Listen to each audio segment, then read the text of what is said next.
Hello and welcome, guys. My name is Soham Rane, and I'll be your host for the fourth iteration of the Great Indian Esports Raffle. Here we discuss everything Indian and everything esports. So, a little housekeeping before we get started. We will be trying to present ourselves in a way where we assume that the listener does not know anything but the basics of the domestic circuit. And that being said, the feedback on the previous podcast, apart from a certain entanglements within the community and weird criticism of what we are doing, more or less we had overwhelmingly positive comments and messages for which I'm very thankful to every one of you. And a quick note from the ASidCast family to everyone is that we will be dedicated and committed in providing nothing but the best content that India deserves. Now, moving on to this podcast, the guest for this evening is going to be Nishant Patel, who is the founder of AFK Gaming, a premium news site for news on Indian and SEA esports as well as quality casting services. They have been in the scene for as long as anyone can remember. And that being said, without further ado, I bring you India's de facto best caster for Dota 2, Nishant ClouDx Patel. I'm here with Nishant ClouDx Patel. Nishant, thank you for coming on the podcast. Hey, my pleasure, Soham. Alright, so if you could just brief us on your current designation. Uh, I guess you could call me the co-founder of AFK Gaming. Okay. I no longer call myself a caster. I'm Why just a so? co-founder, a content guy. Okay, we'll come to that later, I guess.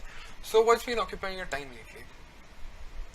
Um, Mostly it's been hiring, putting together a good team around AFK Gaming, and getting our content processes in place, getting everyone to, stick to certain content targets, certain quality standards for content. That's what we've been focusing on over the last few months.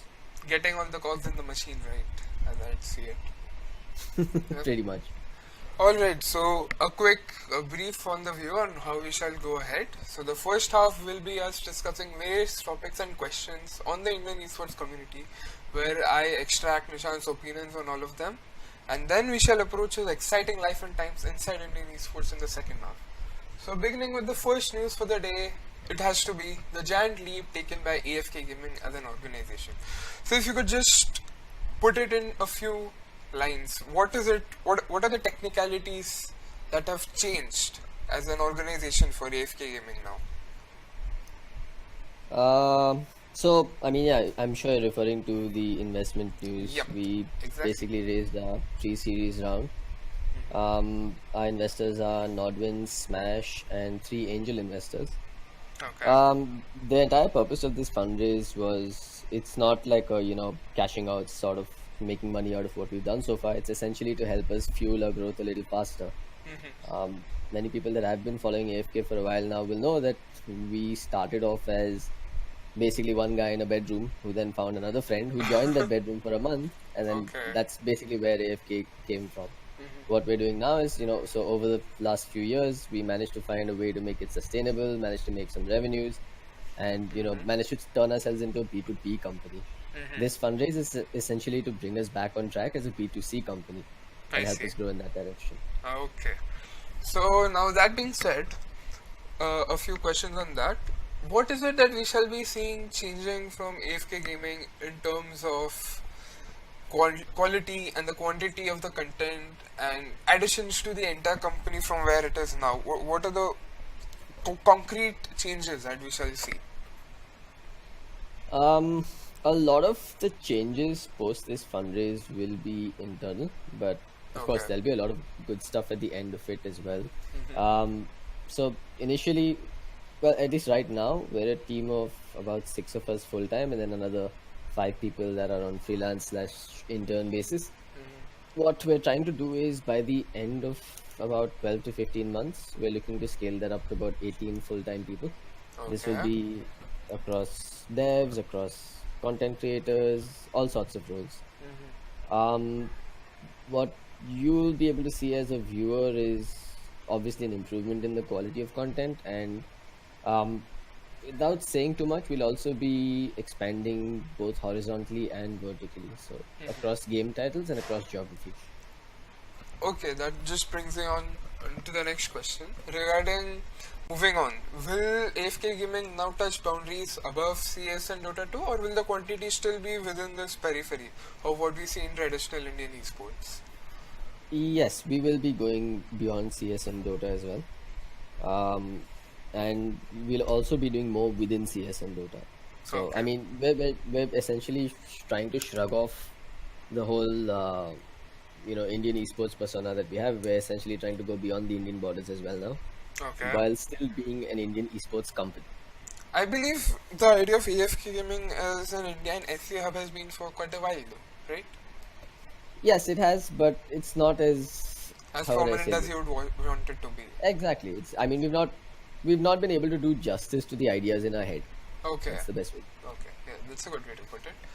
And that being said, we'll now move on to the next topic. So, a question on where Signify, NTD Gaming, and the entire Indian circuit, domestic circuit stands.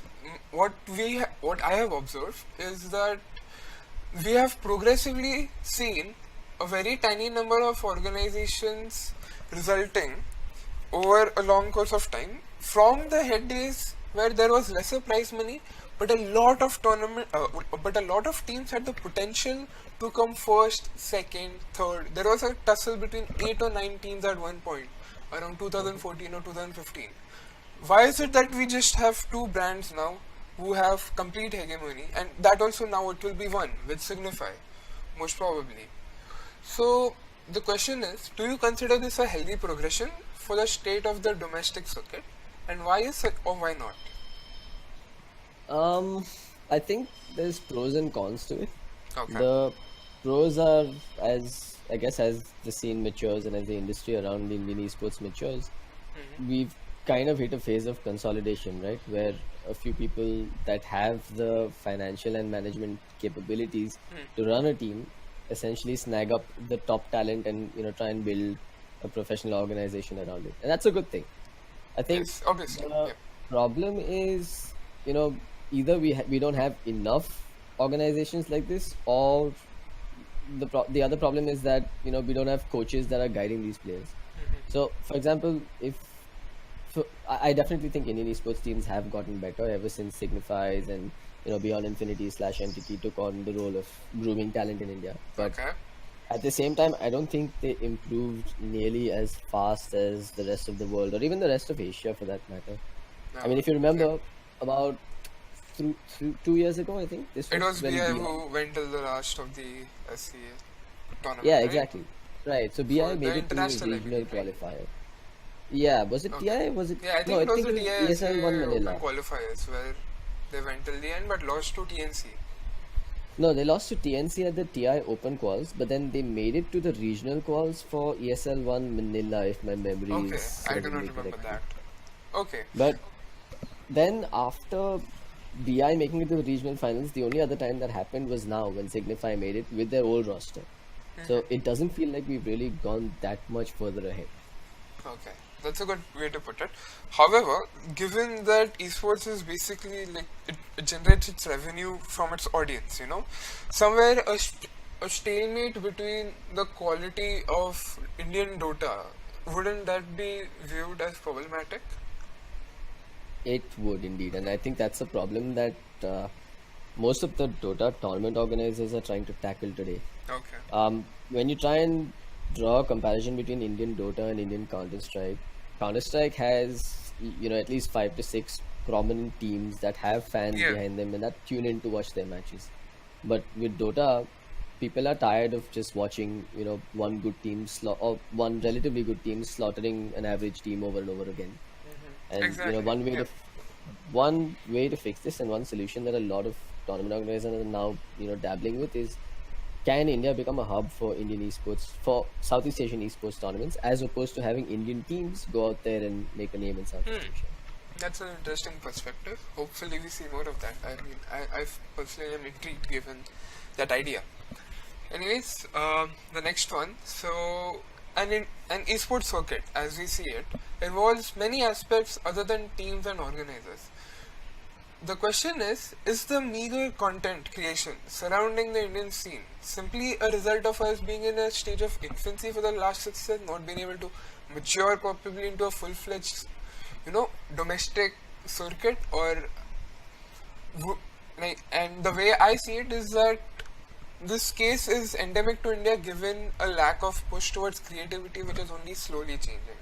So what do you think about that? Mm, I think content creation is something that a content creator would essentially look for the most interesting piece of content that his readers or viewers would want to watch or read, right? True. um when you talk about Indian teams, there's not that much happening. There's a lot of tournaments and there's a lot of activity happening in the Indian circuit, but beyond a basic tournament announcement, there aren't really any storylines in Indian Dota. There aren't really any rivalries. There's no single team that goes out there and is super internationally competitive in India that people want to know about. So I think that's the reason why there's not much incentive to create too much Indian esports content. Okay. Yeah, you see it the opposite way around. Okay, that's obviously acceptable. And okay, now a final larger question. With all this being said, what do you think is holding back the Indian scene? What sort of achievements by various agencies will be needed to truly unlock the raw potential of esports in this country of 1 million gamers? Like a broad perspective, Go for it. I think so. There's a lot of elements to Indian esports, right? So when we say the Indian esports scene is being held back, I might have to disagree. I think we're at a better place than we've ever been before. Okay. There's good tournament organizers. There's The way I'm talking it is in the number of scaling that we have been able to achieve. I find it as you said yourself before that even where the teams themselves have not been able to come to par with the world or even Asia. Similarly, the competitive circuit, while it may be relatively in a better place, the level of development is somewhere held back. Would you agree to that or no? yes and no. So I definitely agree that teams could be doing better today. Okay. And I think they're on that path. They're learning from their mistakes and they're definitely improving today.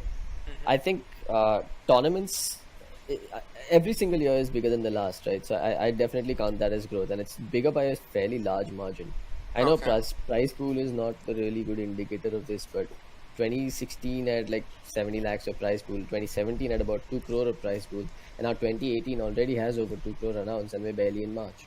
I think if prize pool is any indicator of growth, I'd say India is growing at a very rapid pace. The problem, like you said, is viewership is driven by what's interesting, and Indian esports is not very interesting. The way to make it interesting is to basically have Southeast Asian tournaments or global tournaments in Yeah. India. Yeah, that's And a good angle to it. I definitely think that's going to happen in this year. I think in 2018 we're going to have at least one very big event The in India. Cobex one is what you're referring to? Yeah, the Cobex one is already announced. Cobex Okay. is announced, ESL India Premiership is announced. Those guys, they're definitely doing what they're doing. But I'm saying there's going to be something of a much larger scale happening in India. At least Okay. that's my gut feeling. I see. And okay, nevertheless, another question. What could various agencies do to take it a step further? For one, I'm a big believer in coaches. I think Okay. you need someone with a fresh perspective to come and help Indian teams unlearn all the mistakes and then essentially jump the curve when it comes to the next phase in getting better at Dota. So I think the fact that you have a new patch every 2 weeks it doesn't really level the playing field, but it makes it a little more equitable for new teams to try and bring something new to the table every 2 weeks. True. I think if you have a good coach that understands Dota on an international scale and brings that to Indian esports, I think that's one way to go forward. Okay. That's a good point. Yeah, go on. Sorry. That's basically from the team perspective. But from the tournament organizer perspective, like I said, I think we need to make it an attractive destination for international teams to want to come and play. Alright, that's a good point to end on this conversation. And that's it from the first half. We now approach the second half where we discuss more personal questions regarding your life and times in esports, as we said. So, first thing, you are without doubt, the most celebrated caster in the Indian scene. How did Ah, man. Dota? No, come on. I'd say that title is with Blair. I think Blair is Oh, by okay. far. For the Indian Dota 2 scene, we can certainly go for that post. And okay, nevertheless, how did Dota 2 and then casting start for you? Like your origin story, where does it begin from? Um, so, okay, this goes a little further back than just casting an AFK. So, what happened is in about 2005, I started playing Dota and then started playing it competitively in India. And when I say competitively, obviously it was a very different and small scale compared to today. Okay, obviously. I'd like to think we did pretty well. We were among the top teams in the country at that time, and we had some good success. Our pocket money basically came from playing Dota. Okay. But the problem was, despite being among the best teams, despite consistently winning, there was no one really talking about us. No, there was no showcase for us to go to a sponsor and say, "Look, guys, we're doing good. Can you help us do better?" There was absolutely no place for us to say that, "Look, this is where your brand will get exposure." And that was really the motivation behind starting AFK Gaming. Maybe we can do something, give some I sort see. of a platform for other teams to showcase themselves. Mhm. Casting just so happened to be one way of providing that exposure within AFK Gaming. I never really intended to become a commentator. I mean, I Okay. saw I film find it doesn't do bad. surprising that almost every caster who I've talked to says the same thing, that they never intended to become caster, it's just something that came along with the wave. I mean, I used to be the core definition of an introvert, man. Like putting my Okay. voice to a mic and putting myself on a camera was nothing I'd ever imagined. And I don't even know how I lesser ended up to do doing it. for a living, I guess. I know, right? Yeah. But yeah, basically that's where it began. Okay. Eventually, I picked up one of those eyeball mics. I had like an i3 processor, and God only knows if I even had a graphic card at that time. And I Okay. tried loading up OBS and XSplit first. Actually, I tried loading up XSplit, and I casted Dota at like 20 FPS from my bedroom. Okay. So that was my first ever experience. So, regarding you being a player and a caster, was there any doubt, a tussle between these two options from which you had to pick one and sacrifice the other? Yeah, absolutely. I always wanted to be a player, but When then was this? there When was was this? 2005 to 2010 approximately. Actually Okay. 2011. So, And then in 2012, I made that decision and said, you know what, forget it. Let's just get on the other side of the fence and do AFK okay. gaming. I see. What was your MMR when this decision took place? The MMR, bro, this is Dota 1. Ah, okay. You said 2012, right? When you shifted. Yeah, so I think Oh, I guess Dota, MMR wasn't out I then. got I got access to Dota in like late 2011, I think, or early Oh, okay. 2012. I don't remember. Okay. I see. Okay, so that leads us on to the next question. Your venture, AFK Gaming, obviously. How has it worked for you in financial sense, in terms of sustainability, in terms of juggling between a professional life, the easy path, and this, untrodden wilderness?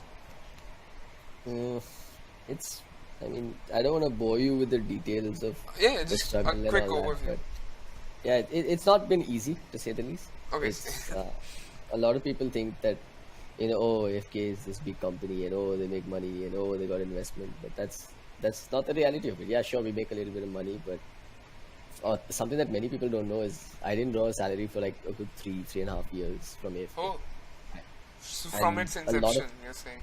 since inception. Yeah, I mean, Okay. I'd probably take like ad hoc payments once in a while when I casted an event, but other than that, there was no like stable income for me, and I was really relying on savings and earnings from my previous jobs and stock investments and all of that Ah, to okay. keep myself going. And this is a similar story for a bunch of the others that have committed to AFK. At least, maybe not for a good 3.5 years, but at least for like a year, a lot of people that are now working at AFK have gone through this terrible grind. So we're in a much better place now, though. We found a way to become a sustainable business, and using that, we managed to raise some funds. So we're in a much better place today. Okay. And it's a Um, good feeling to know that we can create jobs for other esports enthusiasts. yeah, definitely. Uh, you mentioned stock brokering and previous jobs. What is it that you did before jumping into Dota 2? Completely, yes. I spent about 8 months at a stockbroking firm. I was essentially going through this very informal rotational training thing where I worked in the back office, then in the front office, actually worked as a pseudo broker on for a while on that Bolt terminal, traded stocks myself, put some money into investments.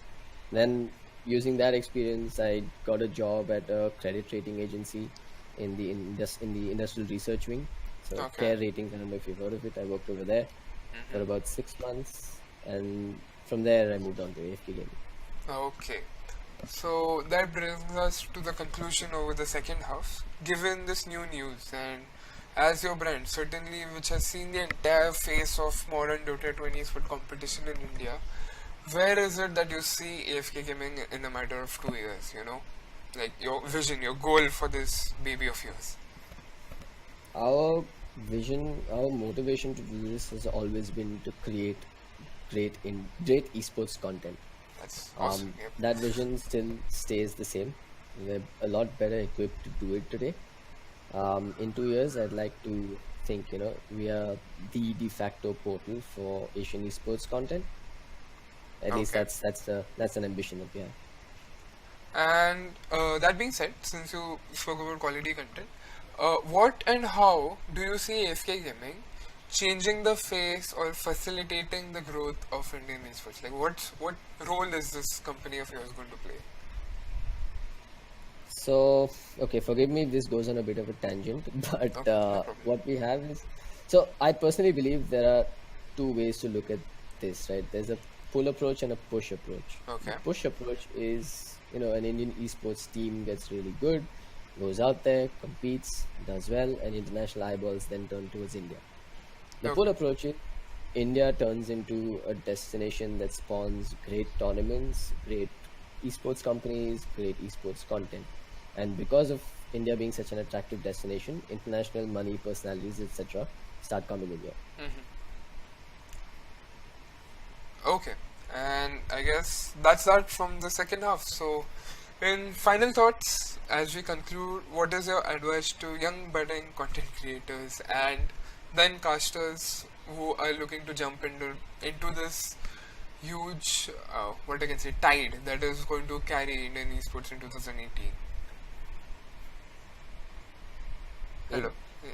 No, the most generic thing I have is, don't be afraid to do work for free. You will find, I mean, whether you're doing it for yourself or you're doing it for someone else or you're volunteering somewhere, you're interning, don't ask the first question, how much are you going to pay me? The first question should be, what can I learn from this?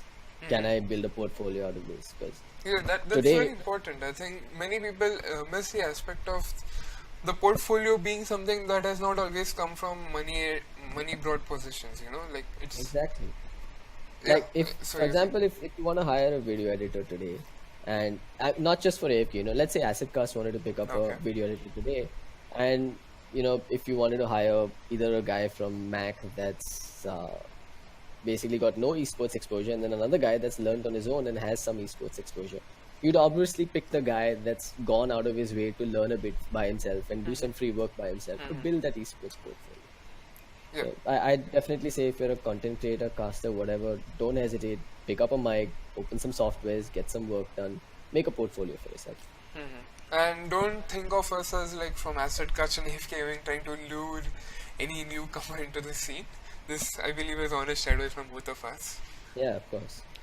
I mean, this is just what we've done, right? We've been working for free for so long. Exactly. And I we're at a don't point now think where many we people start miss that aspect, I believe. Even when I get to talk with other people, it's something that many people miss. And any final advice for casting? Watch a ton of replays. More than watching other people's replays, actually, you should be watching your own replays and get someone else to watch your own casts and tell you what you did wrong. Ignore the haters, of course. Twitch chat is the worst place for feedback. If someone goes out of their way to PM you about certain bullet points, take it with a grain of salt and see what you can fix. And that's it from the fourth episode of the Great Indian Esports Raffle. So we at ASidCast thank you, Nishant, for your precious time and our entire family, which is nothing but the best for the AFK Gaming family, and we look forward for better times to come. Yeah. Cheers, man. That was Okay. a good podcast. Thank you for having me. And yep, and you're welcome, and thank you also for your time again. And yeah, so like, share, subscribe, comment, guys. This is what keeps us running. We are looking forward for your feedback, and this is it from us for this time. And be sure to tune in for the next time, and we'll see you then. Bye bye.